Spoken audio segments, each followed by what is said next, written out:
So we have had a number of questions come in. So first one, in terms of keeping hold of something like old cars, what is that balance point between, do we upgrading to cars that are more efficient and less wasteful over its entire life cycle versus something that is, maybe an old clunker but still runs? No, I wish I hadn't said anything about that now. Of course, that's a really good question. And so if I can take the scientific answer to that would be, of course, you need to do one of these life cycle assessments, hey, and work out what is in this new car that you're going to buy, what inputs have been into the manufacturing of that car, and the raw materials and all the energy of manufacturing, how long you're going to drive it for, in what way you're going to drive your electric car, if it's an electric car you're going to change it to, etc. And then if you did all those calculations balanced against your old car, you could actually work out what is the most favourable thing that you should be doing. However, you may decide as an ordinary person that that's quite a lot of fuss to go to, and therefore I would say it's really up to you, isn't it? Keep driving. The only thing I think I would say is don't feel that you have to have a new car just because it's the fashion to do so, hey? But when my car's getting a bit to the end of its life, I am going to go out and buy an electric car to replace it with. And I haven't done my life cycle assessment to sort out if that's right or not. I'd really just like to be driving the new thing, which I think is good for the world, is an electric car. So that's how I'm going to make my decision. No more than that. So another question that came in, what would you consider to be the base of the circular economy? Users, i.e. consumers, or producers? And how would a user-based circular economy affect the macro economy? Oh, well, that's it. I think the circular economy needs everybody in it to work. And I think in our side of it, in the metals, and particularly in the area that I research in, which is the really specialist technology metals that we need for decarbonisation, like lithium and the rare earths and cobalt and things, I think that actually some of the biggest strides we're going to make are actually in the manufacturing supply chain. So because we can get so much cleverer about making sure that components and things can be reused, and so that needs the users to put some pressure on things like car manufacturers so that it's in their interests to do that.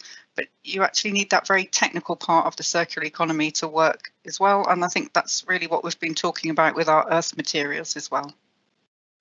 If I could just add to that, I mean, I think it's a very interesting sort of philosophical question as to whether it's consumers and people who drive everything, or the producers who drive the consumers to drive everything. And of course, they're totally and intimately related. But what consumers can put immense pressure on producers, and they can put pressure on them by demanding more, but they can also put pressure on them by demanding things that are different. And so there is a consumer base there, which I think, and we're seeing it in the modern world, is becoming much more active in their demands. Whether they're always realistic is another question, but they are certainly thoroughly engaged in thinking about the products that they use. So, John, a question I think that it's aimed mostly at your part of the talk. Can you talk about, are there specific strategies or approaches to prevent pollution of groundwater when someone opts for in situ solution mining? Yeah, absolutely. I mean, it's a great question. And I'm not an authority on this, but I'll just give you sort of an indication of where the idea comes from in terms of controlling fluids in the subsurface, and it's the hydrogeology community. So the hydrogeologists are very strongly engaged and active in looking at how pollution in waters and groundwaters works, and they have a very deep and strong understanding of that and how to remediate that, and that includes recovering some of those waters or actually doing in situ remediation. And it's those people who can give us the best answer to how well we can control, the fluids that are going in and out of potential in situ operations. What we do know is as long as you can maintain faster extraction, than you do input of fluids, you've got a high probability of recovering what you put in, because you'll create a head between the injection wells and the extraction wells, and that'll drive the fluids towards those. And that's relying then on additional groundwater coming into the system to make up the amount that you're trying to extract in total. So you can do a sort of mass balance, and you can do a good job. Will that be 100% effective is the question people are going to ask. And so around any in situ operation, there are monitoring wells that you put in place to detect any level of pollution that will be getting out into the groundwater, and theoretically have the ability to terminate the operation if they see a response. So it's effectively it's a hydrogeological problem of how well you can manage the inputs and outputs. And I think it is doable. In many cases, is it always doable? No, probably not. There are probably situations where it's going to be very challenging to do that. And then when it's very challenging, there are things you can do to further control water flow in the subsurface. And probably the most dramatic and most interesting is that you can freeze the ground. You can create what's called a cryogenic curtain that seals and freezes the rock, and frozen rock is impermeable to water or fluids. And therefore, you can actually create a barrier that fluids can't move through. Now, obviously, that's a huge expense and a big engineering challenge, but it is totally possible. So the short answer is yes, we can do it, but we've got to be very careful about how we do it. Okay. So a question that came in from Jamie Neen from Mining Watch Canada. And this is aimed at you, John. Aside from trying to reduce demand and consumption, how do we respond to declining ore grades? Well, that's a terrific question. And so there's two principal ways we can do that. The first, obviously, the ideal way certainly from a mining exploration perspective, would be to find better deposits. So stop finding low-grade deposits, because we're all pretty good at that, and let's try harder to find high-grade deposits. And of course, the retort would be, but they've already been found.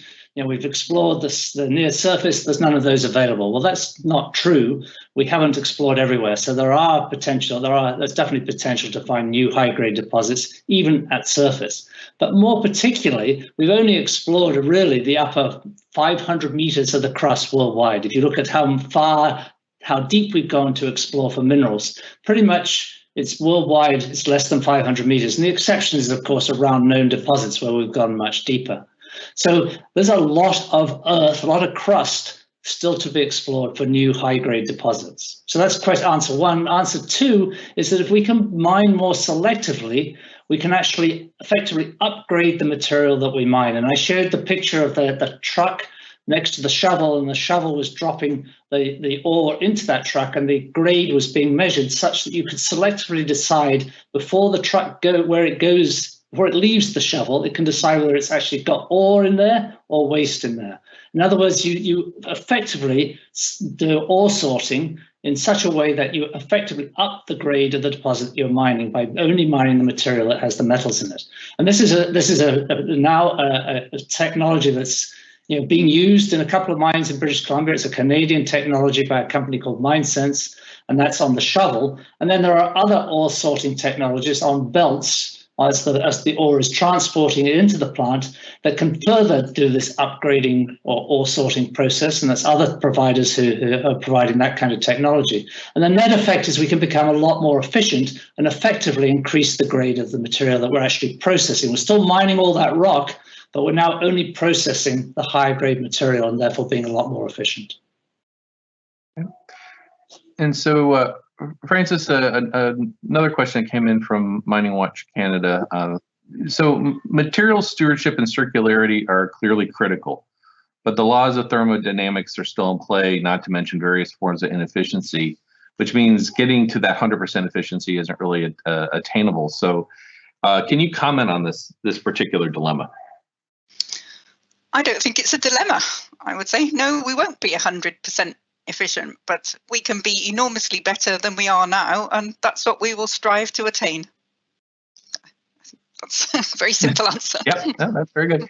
And so another question for you, Francis. This comes from a master's student.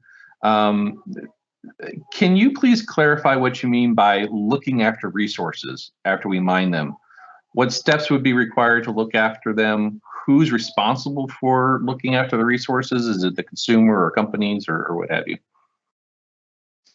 Yes, so all I was meaning by that is, so we mine the ore minerals and then we transfer them, maybe if it's one of the major metals, through a smelter into the metal. So that's still my resource, has been transformed from the ore into the metal, and then off it goes into manufacturing industry and through to its use and hopefully reuse and then eventually recycling. And it's that looking after it as we are using it. That's all I mean by looking after our resources. And that's what, why we really need the circular economy all the way through and round, so that our metal resources stay in use for absolutely as long as possible. Okay. Question that came in for you, John. Is a transition to in situ recovery of metals feasible for geologically complex deposits, especially ones that we see in nature? And if so, when might we be seeing this kind of technology used for some of the complex metal deposits? So that's a little bit difficult to answer, because complexity comes in a lot of different forms, and as I think the question was suggesting, in the natural world. And so no question, some deposits will be more amenable to in situ leaching than others. And the principal kind of criteria, at least initially, will be permeability, as to how permeable is the rock, how easy is it going to be to get some leachate, some reagent through the rock in order to extract the metals. So there will be things, there are ways to kind of enhance that permeability, and people will have to look at that, but that is going to be a big limiting factor physically. Chemically, complex deposits, maybe perhaps, the question was thinking about polymetallic deposits. That's going to be more difficult, because now you're trying to extract multiple metals at the same time in some particular reagent leachate solution. And you can do that. We know you can do that. It's one of the interesting ironies of the whole extractive business is it's actually not that hard to get metals into solution. I mean, there's challenges depending on the mineralogy and so on, but you can often get metals into solution. It's getting them out of solution, and particularly if you've got a whole bunch of them, that becomes more complicated and much more expensive. And that's going to be the trade-off at some point. You can get stuff into the ground, you can get fluids into the ground, you can perhaps dissolve some, possibly not all of the metals, but at least more than one, perhaps two or three. And now you've got to get them out sequentially out of those reagents when you bring them to service. We can do that. I mean, the technology is there to do these things. It's going to be a cost, obviously, benefit kind of analysis to how well you can do it and how efficiently you can do it. So we've had a couple interesting, sort of overarching questions. One is, how do we as a society, keep products in use when companies are actually implementing planned obsolescence in those? Well, I guess that's a question for the questioner as well. So how do we do it? Because it's very much, we're the consumers, aren't we? Do you want that new phone, new whatever it is, the latest fashionable thing? And so I think we have all some responsibility for that. I think if we asked when we're buying consumer products, for example, just take those for example, what will happen? Can that be remanufactured? Can components be reused at the end of life? If that's what it took for people to sell us things, then the manufacturers would plan for that instead. So I think that's, over to us, really, I think, on that one. Not only our own individual behaviours, but what we vote for through our governments in the way of legislation. Yeah, interesting question. One to ponder on. So another one is, where are the world's major investors like the World Bank on related to the issue and concept of circular economy?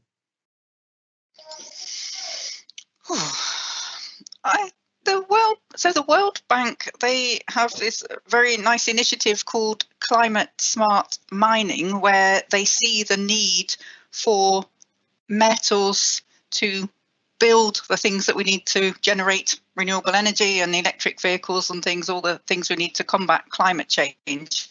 And so they're very supportive of that being done in a way that promotes sustainable development. So that's certainly something you can immediately just Google World Bank Climate Smart Mining, and you'll find lots of interesting information about that. And that's all about doing it well. And so in doing it well, it would pick up these points that we've been making about circular economy and production of earth materials, so all the ways in which you make mining more resource efficient and as environmentally friendly as you can, and so on. So that would pick up that.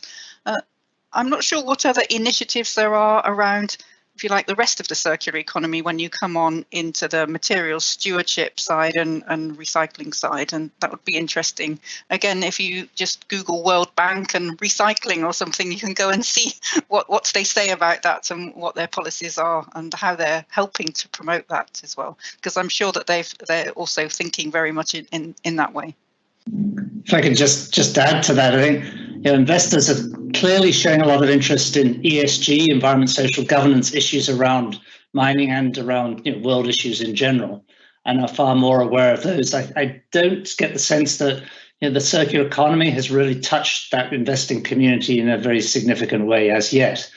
And part of the problem is there's not much for them to invest in yet. And so there are some companies who are trying to produce new recycling technologies for various metals, and they could well attract investment attention. And the key example would be lithium.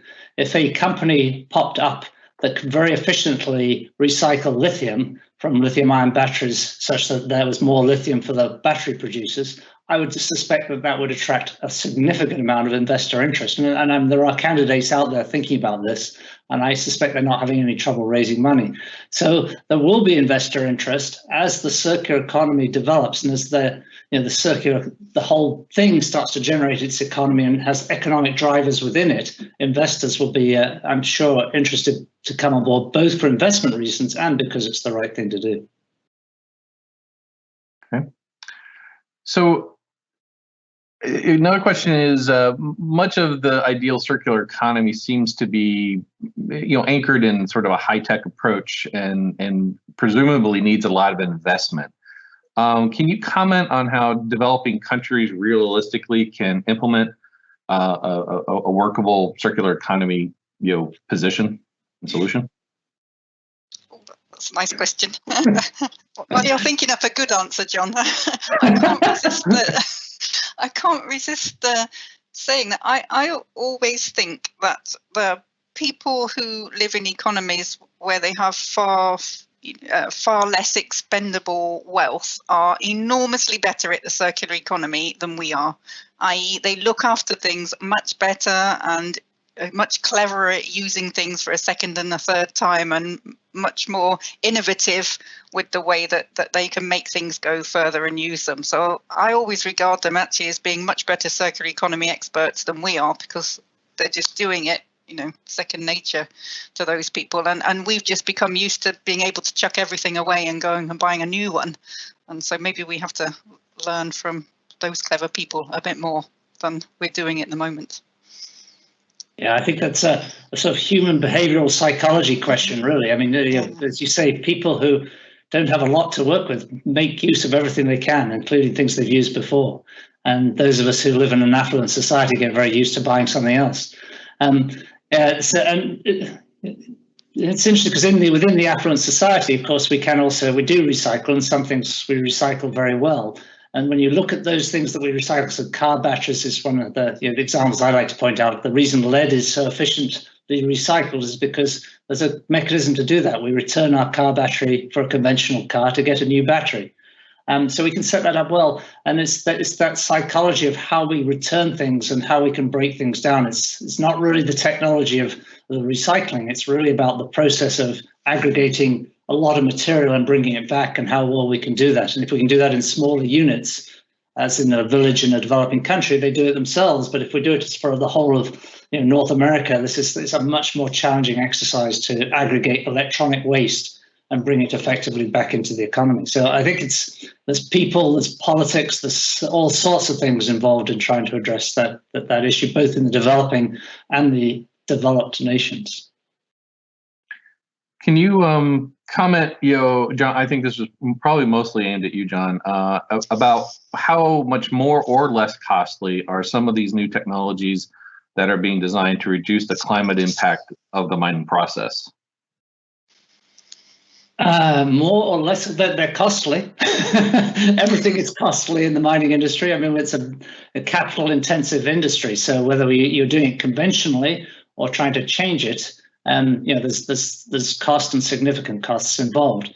When you look for sort of disruptive changes in the industry, the ideal ones are relatively low cost compared to the actual overall intensity of the industry, and are relatively easy to implement. In other words, they don't change the whole process instantly, because when you have very large capital intensive pieces of equipment, major changes that could slow things down for periods of time or completely stop the whole plant for periods of time are not looked on very favorably by those people who operate them. So you're looking for technologies that can find a wedge that can get in, not stopping things, but then create a big improvement for a relatively modest amount of cost. So this is not the full answer. It's not the answer that I think the questioner was looking for, but it's very challenging. Everything costs to do it, and it's a cost benefit. You've got to look at how well you can change things and what's the return. On the example I showed you of the ore sorting technology at the shovel, has the ability to send shovels in the right direction to the plant or to the waste. That change is worth an enormous amount of money at the scale of these large mining operations. It sounds like a trivial thing, but you start diverting 1 or 2 trucks every shift, it adds up, and there's a lot of copper, even in 90 tons of rock there, there's a decent amount of copper. It starts to add up, and it makes a significant difference. So that's the equation that you have to look at, is the cost benefit of these things, and hopefully the desire within the operation also to improve. So it's the cost benefit in terms of the operation, but they're also looking at the environment and other issues that they're trying to deal with as well, and greenhouse gas emissions to meet sustainability reporting and so on. And so there are non-economic drivers there that they're also trying to achieve. And so if things are looking good economically or close to the line economically, that may be sufficient for them to want to go ahead and make these changes for other reasons. Okay. And on the topic of collaboration and developing, new processes, related to this entire topic, especially between academia and industry, where do you think the best place is for developing new collaborations? Is it really coming out of academia? Is it within industry, independent research groups? And is there a good platform that can be used to create these new interactions, or specific meetings or organizations or other kinds of modes? Francis, you get to start that one. Golly. Well, probably all of the above, I should think. There is the first answer. So I think, so one thing I can tell you a little story from my experience in the UK research environment is that we have funding councils, and over the years there's been 2 separate ones, one that deals more with the natural environment and another that deals more with engineering and physical sciences. So anything to do with recycling would go through the engineering and physical sciences, and the more minerals engineering side of processing, and the geology side would of course come down through the natural environment one. And that makes it difficult to join up the geologists with the recyclers, which is one of the things we were talking about at the end of our lecture. But now there's a cross-council research program come out, and we're actually now just beginning. We're at the very first stages of setting up a new centre for interdisciplinary research in circular economy of technology metals, of these specialist metals. And that means that we can have in the same research centre, which is several collaborating universities and a geological survey, the recyclers, the social scientists. Lots of questions here about consumer behaviour, aren't there? It's really important to get social scientists on board, as well as the engineers and the chemists and the geologists, people doing life cycle assessment and other environmental work. So those kind of collaborative schemes. So that's the first thing, is funding agencies giving money for interdisciplinary and multidisciplinary research projects are really important. And you can have national schemes, of course, but even in a national scheme, we absolutely would have as essential international collaboration. So then you come out to international organizations who are funding research and collaborations between different countries. And of course, then you need a wide variety of countries to pick up that point about what happens in some of the developing countries and how do they do circular economy. And I said they've got lessons for the wealthier countries, as well as perhaps the other way around. So making those kind of linkages. So I guess that's a plea for multilateral and multidisciplinary research projects. Yeah, What about industry, John? I could just add to that. I mean, I'm the same. I think it requires all of us. The universities play a huge and important role in coming up with the new ideas, new technologies in some cases, and so on. And they're not terribly good at developing them. And so we need innovators and entrepreneurs who are willing to invest and take things to the next stage. And that they're not sufficient either. We also need investors who recognize that, and we need people then who can implement it. And so innovation isn't anything until it creates value, and implementation is often the hardest thing. And so all those pieces of the puzzle have to be in place, and every country loves to think that they can have all of those things working equally efficiently, but in a complex global environment of mining resources and the circular economy, the global circular economy, it's not just one nation. It's the chance to make a difference globally that requires you to really think differently about how you do that and how you scale up these things. And of course, in the modern world, a lot of people who think about innovation think of it in terms of IT and new smartphones or new software or whatever. The mining world is a lot tougher than that. The natural world is extremely challenging and very complicated, and in incredible need of being looked after. And so we need all those layers, from universities to, say, innovators, entrepreneurs, finance, governments, to think very carefully about how they can maximize the chance for success in this area. They're not individually going to create success, but can they maximize the chance for success? And I think what Francis touched on there about creating these new centers and so on, and creating interdisciplinary, is definitely part of the puzzle. But somehow you've got to also involve the innovators into that piece. Great. So I'd like to be respectful of everyone's time, as we have actually gone past our scheduled end time. I apologize to all those whose questions we haven't been able to get to, but I want to thank everybody, and John and Francis especially, for an outstanding discussion. The recordings of the presentation and the Q&A will be available on the series website. Within a couple days, you will receive an email when that is available. So thank you again, and please have a good day. Thank you very much. Very much.